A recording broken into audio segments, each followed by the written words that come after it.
di mana sekarang saya berstatus sebagai juara IBA. Oh, masih berarti IBA ya? Masih. Ya, memang kali ini rasa-rasanya saya akan menampilkan hal-hal yang berbeda dari apa aja dari sebelumnya. Tentu ini boleh barangkali menjadi perhatian atau atensi karena kita tahu hari ini orang sudah berbicara tentang bagaimana bisa hidup ke bulan. Ya kan, kalau sementara kita masih mungkin masyarakat di pedalaman bagaimana berpikir tentang hidup bulan ke. Halo Sobat Antara, kembali lagi bersama saya Afud Syafil dalam program Podcast Antara Berisik, Berita Asik. Nah, ini sudah nih settingannya, kita sudah berada di salah satu sasana. Tentu saja kita akan ngomong masalah biliar.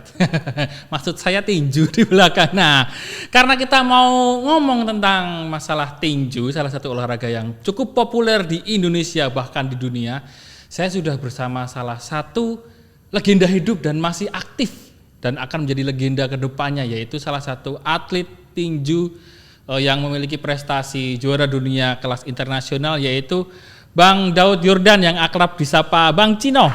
Halo Bang Daud. Halo. Gimana kabarnya? Baik, baik. Tapi ngomong-ngomong dipanggil Cino nggak apa-apa nih ya Bang? Ya, nggak apa-apa. Takutnya nanti saya panggil nggak enak. Nah. Jadi Bang Daud gimana kabarnya nih? Baik, baik. Bang. Masih aktif ya untuk masalah atlet tinju dan sebagainya? Ya, masih.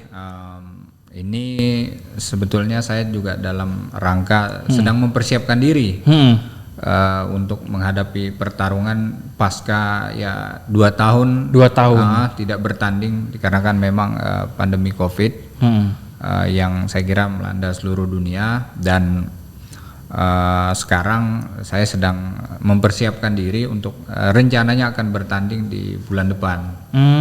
Oke. Bang Daud kan tadi sempat disebutkan langsung bahwa sempat ada rehat selama 2 tahun karena COVID.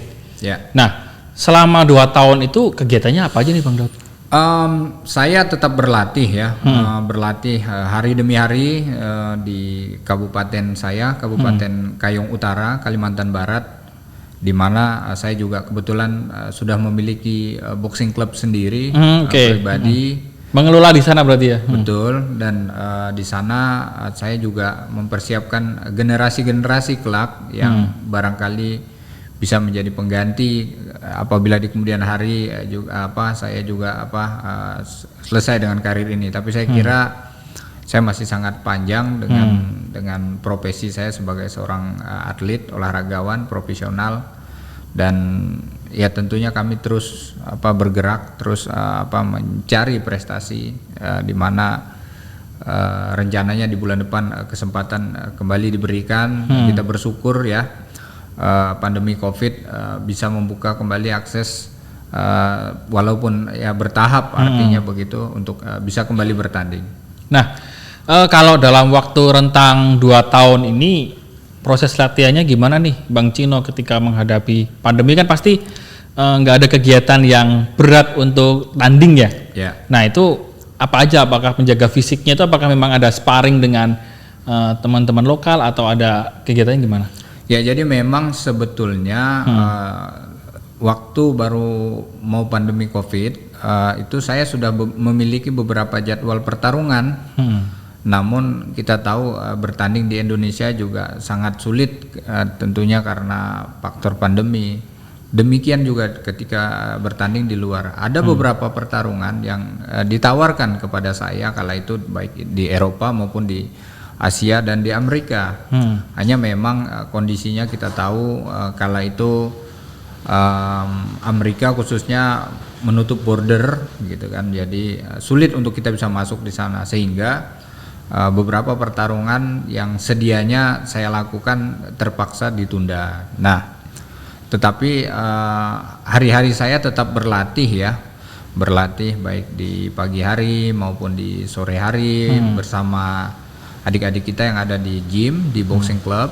Dan ya saya bersyukur ya hari ini saya mempersiapkan diri beserta tim, diberikan kepercayaan untuk rekan kita, sahabat kita Bung Lingga dan Pera berlatih di boxing club di sini, di Experience Boxing Club ini, boxing camp di Tangerang ini. Mudah-mudahan ini menjadi sesuatu yang baik untuk mempersiapkan nanti pertandingan saya di kedepannya.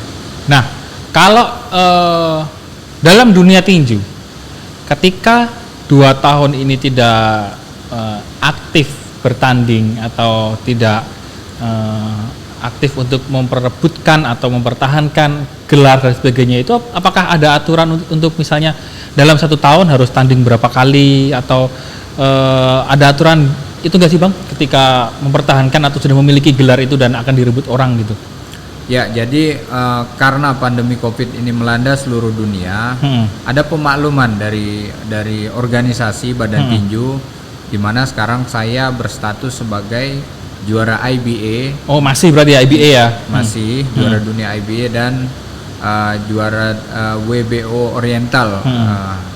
Di mana karena pandemi ini kami melaporkan bahwa belum mampu untuk bertanding karena faktor pandemi, di mana kondisi negara dan situasi ya. Dan organisasi memaklumi karena ini kan pandemi ya, yang dialami oleh seluruh dunia, di mana organisasi memberikan ruang selebar-lebarnya untuk juga para petinju yang bertarung, yang menjadi atlet tetap bisa menjadi juara sekalipun belum bisa bertanding dalam periode tertentu gitu ya. Betul. Dan ini nanti rencananya akan bertanding di organisasi tinju yang lain, WBC, di mana ini upaya kesekian kalinya saya untuk bisa berkarir di organisasi tinju WBC.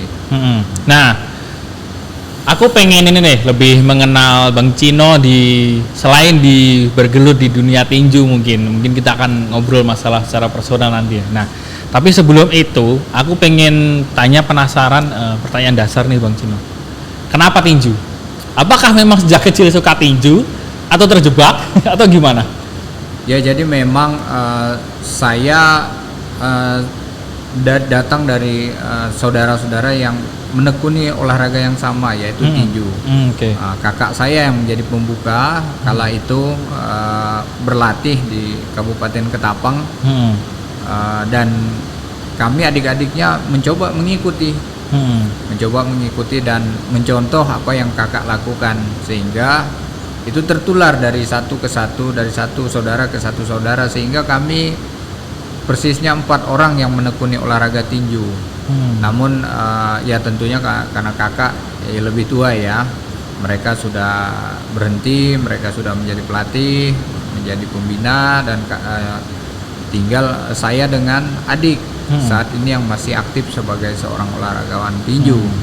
Nah, ini sendiri memang karena faktor keluarga semuanya berada di lingkungan tinju dan ya, mendukung lah ya untuk tumbuh menjadi atlet tinju ya. Betul sekali. Jadi ya memang, dan umumnya seperti itu, olahraga tinju rata-rata digeluti datang dari keluarga. Sakit gak sih Bang? Ketika ngelihat ditonjok itu kan aku ngeri ya, maksudnya aku aja kadang kalau olahraga yang nggak dipukul-pukul aja pegel-pegel, apalagi yang dipukul itu. Pasti sakit. Sangat sakit bahkan, karena ya kita manusia biasa ya, yang punya rasa yang sama, saya kira rasa sakit, rasa mengeluh, dan rasa apapun itu. Artinya manusia tidak ada ambang batas yang berbeda dengan orang lain, hanya memang bagaimana caranya kita mampu ya, baik menahan sakit, meredam pukulan-pukulan yang barangkali memang sangat keras, yaitu memang berlatih menjadi kunci dari entah itu kemenangan, entah itu kesiapan dalam sebuah pertarungan. Nah, kalau di dunia tinju itu kan kadang ada kekhawatiran bahwa ini olahraga yang cukup memiliki risiko tinggi, bahkan sampai ada yang cedera, kemudian sembuhnya lama, bahkan sampai kemungkinan terburuk bisa sampai sakit parah. Nah, ada kekhawatiran seperti itu nggak Bang Cino dalam ketika menekuni sebagai atlet tinju? Saya kira paradigma seperti itu lumrah ya, diasumsikan oleh siapapun, artinya masyarakat. Hanya memang saya percaya bahwa hari ini saya merasa sangat baik-baik saja dengan kondisi fisik saya, artinya masih sangat rasional untuk bisa membaur, masih sangat normal untuk bisa berkomunikasi, berinteraksi dengan siapapun.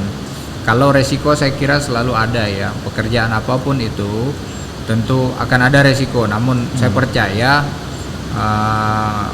tinju dengan metode yang baik, dengan metode yang disiplin, dengan menerapkan semangat yang luar biasa, saya kira mampu meminimalisir dampak-dampak yang tadi barangkali diasumsikan oleh banyak orang.